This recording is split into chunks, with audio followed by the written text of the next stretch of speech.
Have you ever paused to ask, what really happens when you're living alone in your 60s, 70s, or even 80s? And no one checks in, not just loneliness, but the little dangers that go unnoticed, the medicine that doesn't get taken, the coffee pot left on, the small stumble in the hallway that could turn into a major injury if no one's there to help. It's a quiet fear that many older adults carry. What if something goes wrong? And no one knows. But here's the truth most people don't realize. Living alone doesn't mean living at risk. In fact, some of the strongest, most resilient seniors live solo and thrive because they've learned how to set up their life, their routines, and their homes to work for them. Whether you're already living alone, thinking about it, or supporting someone who is, this video is for you.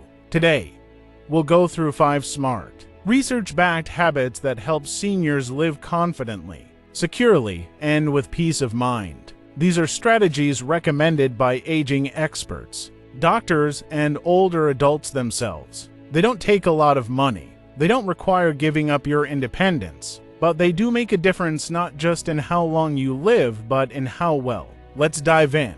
1. Create a quiet safety net. The power of a check-in habit. One of the smartest things seniors living alone can do is build a daily check-in system. It's simple, it's subtle, and it saves lives. Think about it like this: if you dropped your phone and couldn't get up, how long would it take before someone realized something was wrong? That's where a check-in habit comes in. And no, it doesn't mean giving up your freedom or inviting someone into your space every day. It could be a quick text to a friend or family member, a phone call before breakfast, or even a simple signal like opening the front curtain by 9 a.m. every day, so your neighbor knows you're up and okay. Let me introduce you to Esther. She's 79, lives in her own bungalow, and is fiercely independent. Every morning, she sends a quick emoji, just a sun or a flower, to her neighbor, Gina.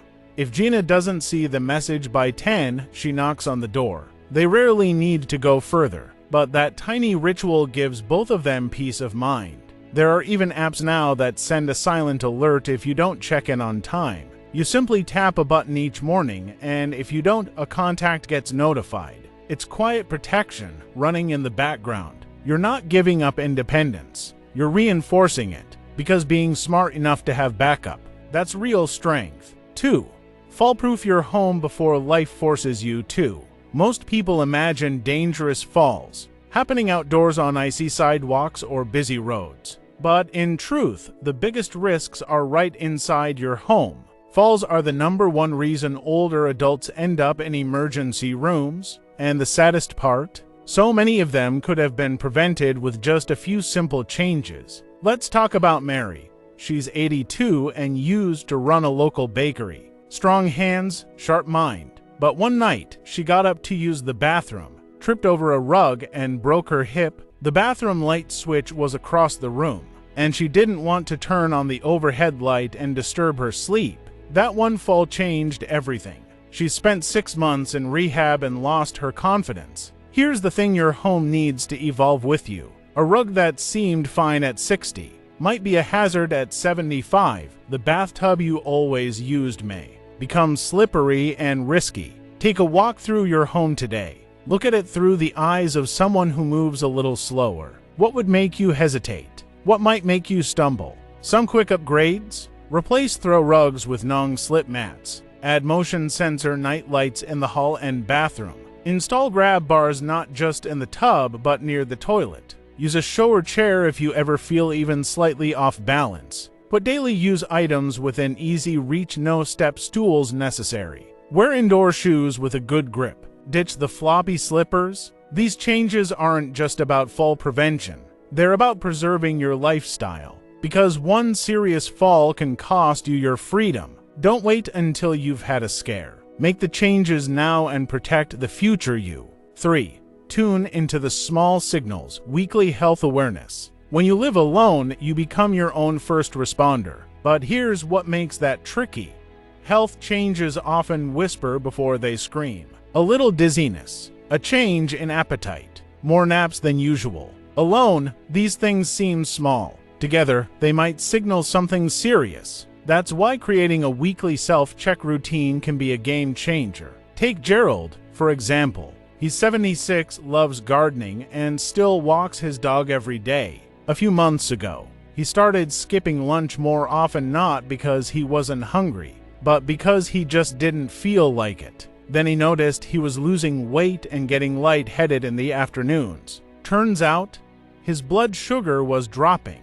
Catching it early meant he could adjust his routine before it became dangerous. Here's a simple Sunday ritual. Take 5 minutes and ask yourself these questions. How did I sleep this week? Was my appetite normal? Did I have enough energy each day? Any new pain, swelling, or unusual discomfort? How's my mood? Was I more anxious or low than usual? Write down your answers. Over time, you'll spot patterns, and if anything feels off, reach out to your doctor. Keeping track gives you power. It keeps you engaged with your body and builds confidence in your own instincts. That's how you stay ahead of health issues instead of reacting to them too late. 4. Stay connected without leaving your couch. Loneliness can be just as dangerous as heart disease. It raises the risk of dementia, depression, and even early death. But here's the hopeful part. You don't need a house full of people to feel connected. What you need are meaningful touch points, moments of real human warmth. Maybe it's a weekly video call with your grandchild. Maybe it's a monthly book club by phone. Maybe it's sending voice notes to a friend across town. You can even join virtual hobby groups now, knitting circles, chess clubs,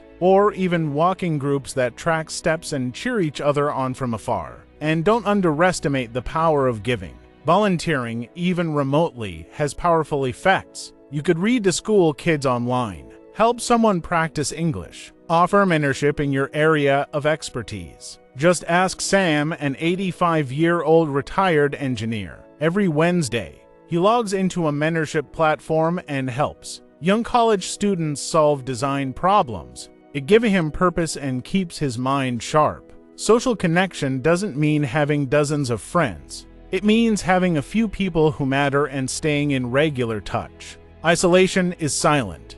Don't let it sneak in. 5.